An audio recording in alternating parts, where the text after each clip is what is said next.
approve that there's so many people in the class. All right, good afternoon. Thank you for coming. Today's talk is basically going to be on worker safety. It's something that's been very close to my heart as retiring as assistant chief from the city fire department. Worker safety has been very important. It's what I do in my career now, working with employees to develop safe work habits, safe standard operating procedures. The sad fact is that workers are still dying in the employee workplace every year. We have close to or over 4,000 people dying every year. The thing that's crazy is there are so many different factors that go into people dying in the workplace. We would think that in this day and age, with technology we have, all the research, we should be able to mitigate all these hazards, but still, we have thousands of people dying every year. In our country's past, we experienced dealing with hazards that seem to be normal occupational exposures.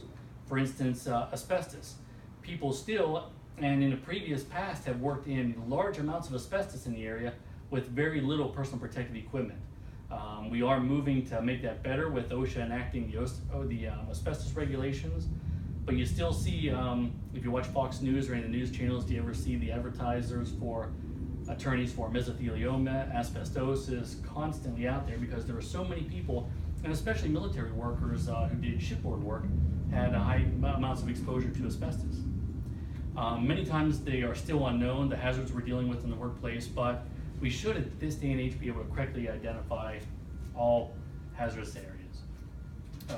Preventing safety of employees is not only the right thing to do, but it's also cost effective.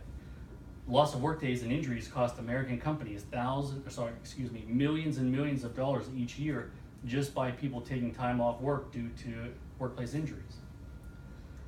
One of the main points I want to start off with is talking about regulations, consensus standards, and standards of care to protect employees. I know you've just heard this within the last day or so, but again, they do enact things like OSHA. OSHA was enacted by Congress to put in play rules and regulations to guide how employees and emergency responders work safely in the workplace. There is a thing called 29 CFR, which is a Code of Federal Regulation, 1910-120, that allows for people to respond safely to hazardous materials in the workplace.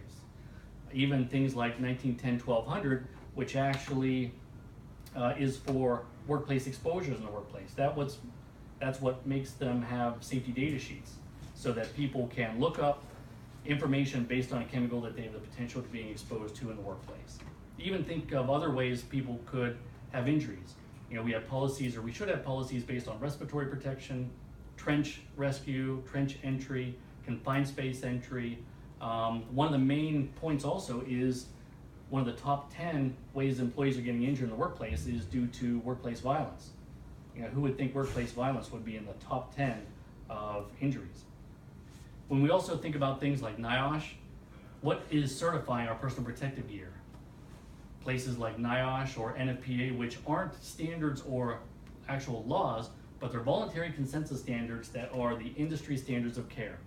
For instance, if you wear safety glasses, they're not certified by OSHA.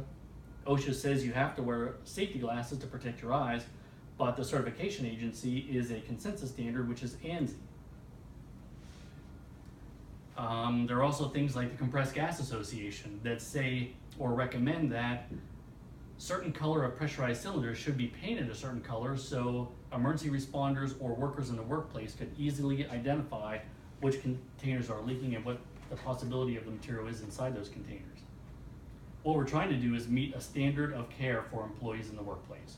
We want to make sure that they are protected to the best of our ability, whether it be consensus standards, and what we want to do is ask ourselves, are we meeting the legal requirements? Are the actions and decisions consistent with recommended practices throughout the industry? Does our actions have a technical background? And are we being ethical in our protection of employees in the workplace?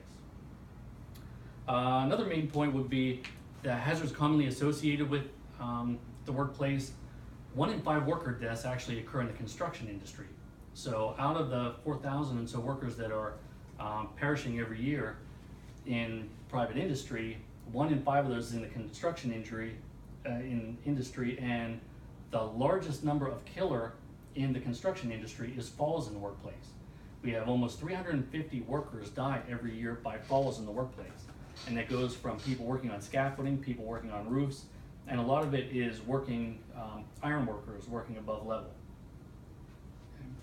OSHA has what's called a Fatal 4 also for employees in the workplace. 4 things that are the main likelihood to kill workers. The first one is going to be falls. The second one is electrocution. The third one is struck by an object. And the other one, the last one, number 4, is caught in or caught in between a building, a piece of machinery. And when you look at those, what types of general industry or general injuries do you have in your workplace? A lot of times we associate it to things like, and I'll read you the top 10 injuries, where things like overexertion, okay, falls on the same level surface is number 2. So that's people standing and falling onto a surface is the number 2 injury. How are you going to stop people from falling on grade? Are we going to have everybody wearing harnesses constantly? Fall to a lower level is one. Body reaction. Body reaction is, for instance, you slipping on the apparatus floor, and not actually going down, but catching yourself in a position that you twist yourself and cause bodily injury. Yeah, struck by an object, struck against an object. Number 7 is highway incidents, or somebody working along a roadway getting injured. Caught in or compressed by. Repetitive motion is number 9, and like I said before, rounding out the top 10 is workplace violence. When we look at injuries, we look at them in 2 ways. We look at them as being acute or chronic. Acute is going to be something that is going to be a short-term exposure that could cause a lot of damage or harm to an employee. Chronic, we don't think about too much, because chronic is something that is a repeated exposure to an employee that could cause them harm later in life, whether it be a reproductive issue, whether it be a carcinogen, a poison or toxic that could build up in their system. It may take years to develop. One thing about tracking injuries is that you must actually keep employee exposure files on record for over 30 years after they leave the workplace. So if they quit or fired, decide to go to another job, we must keep their employee exposure records for at least 30 years after they leave the workplace. Ways of preventing injuries, we do things like job safety analysis. That means somebody may follow you around during the workday to see what hazards you come in contact with and see what we can do to mitigate those hazards. So they would identify and assess and document workplace hazards, investigate illnesses and injuries, or even, have you ever heard of doing near-miss paperwork? Okay, it's bad enough we have to do paperwork when there is an injury, but you do near-miss paperwork so that somebody almost got hurt. We can document that, so they can take a look at near-miss documentation so they can see how people are almost getting hurt to try and prevent that injury from actually occurring. We want to do hazard prevention and control, implement plans to prioritize and control hazards that are found, discuss the hazard control plan with any affected employees that may be in the area. One of my favorites is education and training. Training the employees to effectively work safely in a workplace by developing safe work practices. Also even teaching how to recognize hazards in the workplace and train them maybe on their own how to eliminate hazards or reduce them or change work habits. And what OSHA says that you should do is do a program evaluation. So every year, every program that you have, whether it be a respiratory protection program, a confined space entry program, a trench entry program, they have to be reviewed to make sure that they are meeting the standard of care for protecting the employees. Some occupations like firefighting actually nowadays have what's called a presumption of cancer. In some states, if you get a certain type of cancer and you are a career or volunteer firefighter, they almost definitely consider, if it's certain types of cancer, that it is going to be traced back to a workplace illness, injury, or exposure. So whether you're paid or volunteer, certain types of cancer, they presume that if you get it over the course of your life, it is a workplace injury. In conclusion, 2014, like I said, there was over 4,000 fatalities in the private workplace, and that doesn't include military or municipal workers. Still, that's almost 90 a week, more than 13 deaths every day, according to OSHA. With all the regulations, technology, and training, we still see high numbers of fatalities when dealing with workers. Combined effort to evaluate workplace hazards can come up with plans to solve issues necessary to provide safe workplaces and safe work practices for employees. Will the next one of the 13 fatalities be somebody you work with, or could it even possibly be you? Thank you for your time. Any questions? Do you have any examples of which states are under the cancer presumption?